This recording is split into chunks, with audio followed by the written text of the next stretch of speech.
नमस्कार, आप सभी का रमेश सुरेल यूट्यूब चैनल पर बहुत हार्दिक स्वागत है। आज इस वीडियो में दो मुख्य बिंदुओं पर चर्चा करूंगा। पहला बिंदु, एक चौथी पास बेरोजगार नेता की कहानी। किस प्रकार से एक चौथी पास युवा बेरोजगारों का नेता बन जाता है, उसके बाद उस डेवलप्ड प्रदेश की क्या हालात होते हैं, आप विश्लेषण भी कर सकते हैं। ये कहानी बहुत इंटरेस्टिंग है। एक उस प्रदेश की कहानी है जहां पर बेरोजगारी बहुत ज्यादा थी, उसमें एक चौथी पास युवा बेरोजगारों का नेता बन गए। आप इस कहानी को पूरा जरूर देखिए, कहानी आपको बहुत शानदार मिलेगी। चौथी पास बेरोजगार नेता की कहानी बहुत इंटरेस्टिंग कहानी, बहुत शानदार कहानी है। आप वीडियो पूरा जरूर देखिए। एक प्रदेश था जो बहुत ही डेवलप्ड प्रदेश था। उस प्रदेश में बेरोजगारों की संख्या बहुत ज्यादा थी। सरकार भर्तियां निकालती थी, लेकिन प्रश्न पत्र में खामियां, समय पर रिजल्ट नहीं, समय पर ज्वाइनिंग नहीं होती थी। बेरोजगारी की संख्या लगातार बढ़ रही थी। तो उस समय क्या होता है कि युवा काफी परेशान थे खामियों को लेकर के।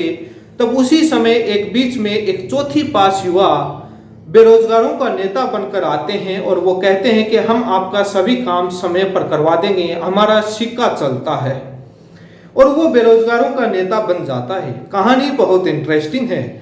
और उस नेता जब चौथी पास युवा जब बेरोजगारों का नेता बनता है ना, तब उस प्रदेश का विकास और भर्तियां बहुत समय पर होती हैं। आप देखिए, कहानी बहुत इंटरेस्टिंग है।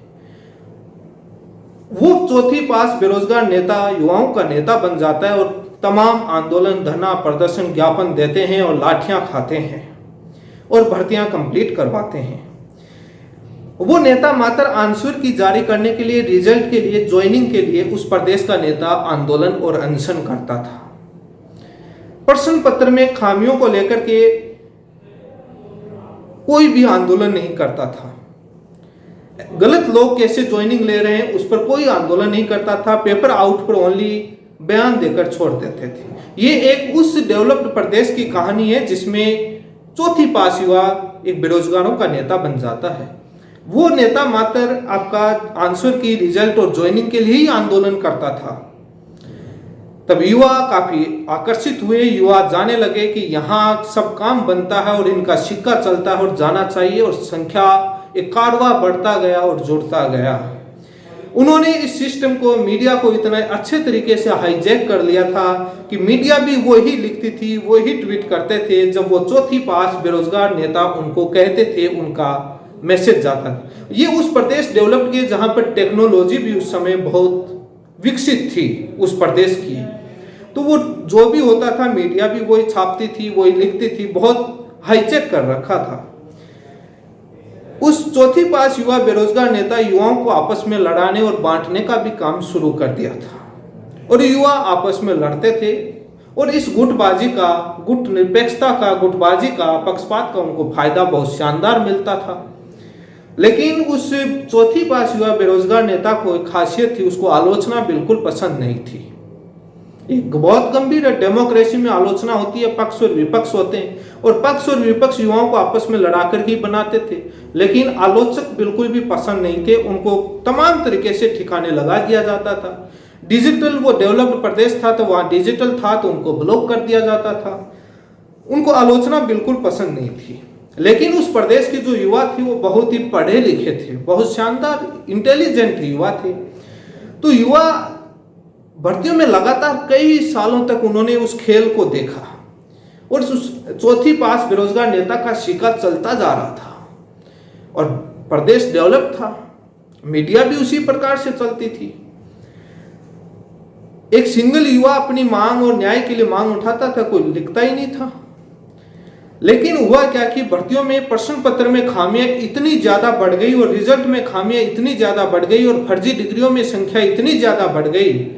जब उसकी मांग लेके जाते थे तो कभी ट्वीट कर देते और पेपर आउट इतने होने लग गए थे क्योंकि टेक्नोलॉजी बढ़ गई, बेरोजगारी बढ़ रही थी उस प्रदेश की।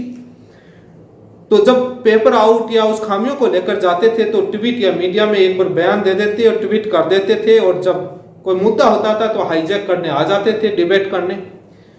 लेकिन कोई भी उन युवाओं का साथ नहीं दिया। उसके बाद उन युवाओं के एक बात समझ में आई कि यहां तो कुछ मिलना नहीं। वो युवा, इंटेलिजेंट युवा, हाई कोर्ट और सुप्रीम कोर्ट गया। जब वो युवा हाईकोर्ट और सुप्रीम कोर्ट में उस सिस्टम को ठीक करने के लिए, न्याय करने के लिए गया, तो उनको भर्ती अटकाओ और रद्द गैंग का सदस्य घोषित कर दिया गया और उन्हीं युवाओं को आपस में बांटकर उनके खिलाफ खड़ा कर दिया।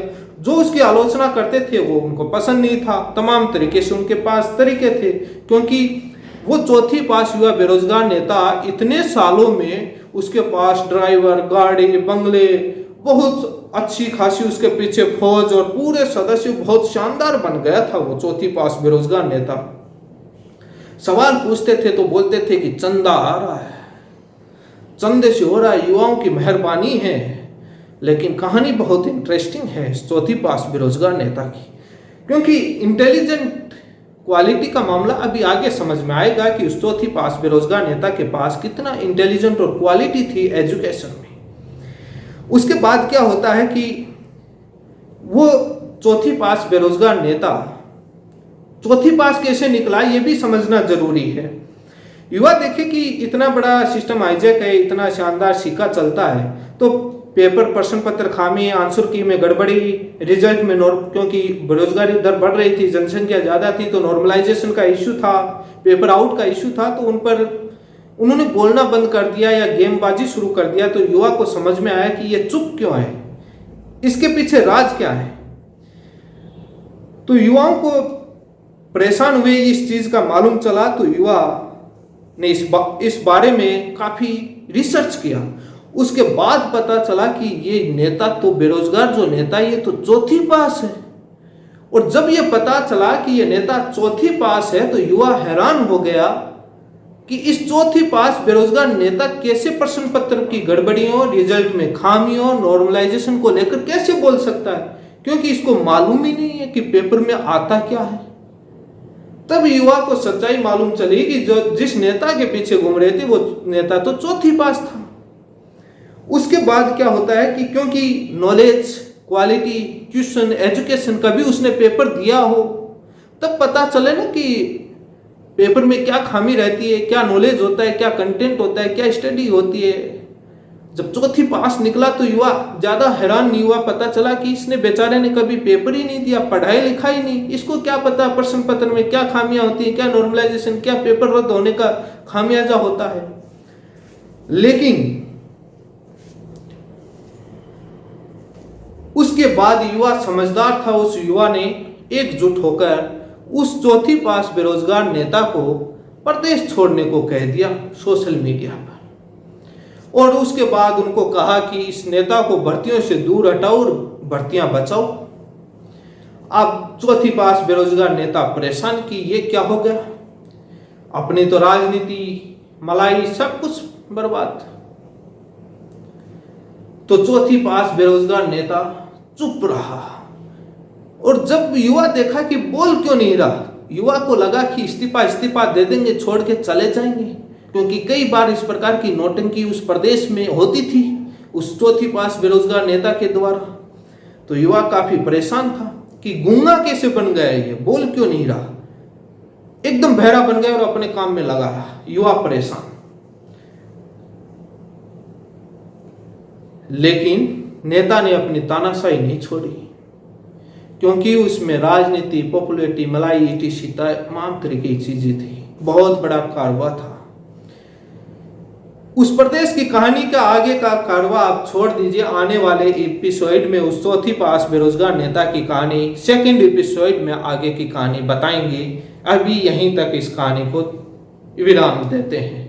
ये एक चौथी पास बेरोजगार नेता की कहानी थी, किस प्रकार से, क्योंकि युवाओं ने सोचा कि कभी पेपर ही नहीं दिया, इसको क्या पता प्रश्न पत्र में क्या खामियां हैं, क्या आंसर की होता है, क्या चीजें होती हैं, कैसे खामियां, क्या नॉर्मलाइजेशन। तो युवा ज्यादा दुखी नहीं हुआ, क्योंकि बेचारा था ही चौथी पास उस प्रदेश का नेता।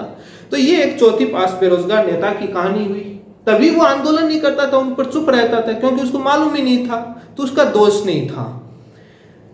और वैसे उसका आप समझ सकते हैं, वो चौथी पास था लेकिन बेरोजगार नेता उस प्रदेश का, उस समय में उस प्रदेश में वो नेता गाड़ियां, ड्राइवर, पीछे आगे पीछे बंगले और कई नेता, कई सदस्य, बहुत बड़ा संगठन था। युवा इस बात में रिसर्च करता था यार कि नौकरी करें या इस चौथी पास बेरोजगार नेता के साथ होकर के अच्छा बना लेते हैं। और धीरे धीरे उस चौथी पास बेरोजगार नेता के साथ के सदस्य थे, एक एक करके नौकरी लगकर निकल जाते थे। वो भी रिसर्च का विषय बन गया था कि यार इतनी मेहनत करते हैं, सोचा कि दुआ की वजह से वो नौकरी लगते होंगे, कि यहाँ दिन रात पढ़ने के बाद नौकरी नहीं लगते हैं, वो लोग नौकरी बहुत जल्दी लगते हैं। लेकिन ये एक चौथी पास बेरोजगार नेता की कहानी थी। इसका सेकंड एपिसोड का आप इंतजार कीजिए, उस प्रदेश की कहानी।